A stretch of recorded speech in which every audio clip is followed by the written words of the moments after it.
by diabetes. Hi everyone. Welcome everybody. Thank you all for coming out. Thank you to Howard. Thank you to Mike from Wolf's 111. It's always great to see the support that our community continues to show.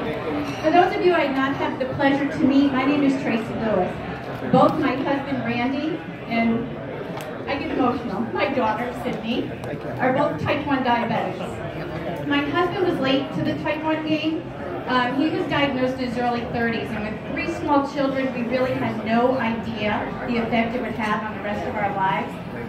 The day of his diagnosis, I remember thinking to myself, okay, write our prescription, we'll go to the pharmacy, life is good, we're on our way. Little did I know. So needless to say, there was a huge learning curve and quite a few scary situations along the way. To watch him battle this every day is, to say the least, tough. I'm always on alert. I'm always listening to make sure his pump's not beeping, checking out the window when he's mowing the lawn or cleaning the car. I do this because one day I remember he was out mowing the lawn, and it dawned on me, I don't hear the lawnmower. I ran to the window and I looked out on the lawn, and there he was, flat on his back. His blood sugar had dropped, and so did he. This was just one of many incidences, too many to count.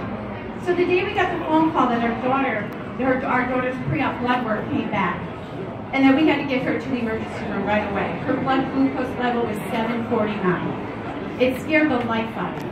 And then I burst into tears. I called him at work, sobbing. I knew the statistics. I knew far too well what this meant. I thought to myself, she has her whole life ahead of her. And now it will include counting carbs, finger sticks, checking blood glucose levels, the inevitable highs, lows, injections, at times feeling totally overwhelmed. I also know that this disease can cut on average 13 years off her life. And it leads to higher risks of heart disease, depression, just to name a few.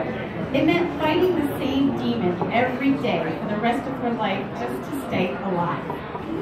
People with type 1 diabetes often develop other autoimmune disorders, and my husband and daughter held true to that. Within the past 6 years, my husband has been diagnosed with rheumatoid arthritis and has had to go through 6 operations.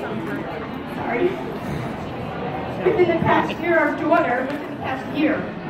our daughter's been diagnosed with 2 additional autoimmune disorders, celiac and also rheumatoid arthritis, and has had to face 2 operations.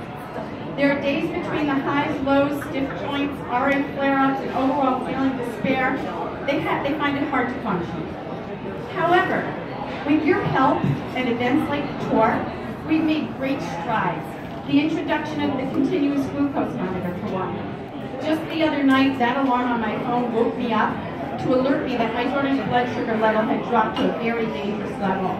A level that, had I not had that alarm, I shudder to think what I would have found in the morning. Or the ever-developing insulin pumps that help fight this disease. Our battle against diabetes continues to improve, with your help. So in just 12 days, our daughter will be moving to Florida. She wants to live an independent life. Yes, it scares the life out of me.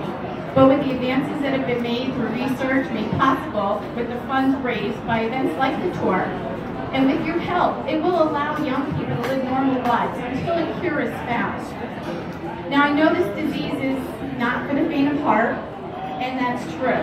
However, believe it or not, there are days where they have fun with it. They'll compete with each other to see whose blood sugar levels are better, or they'll share things they've learned to help manage it. I tease them that they act as if there's an MVP for type 1 diabetes and they're actually in the running for it.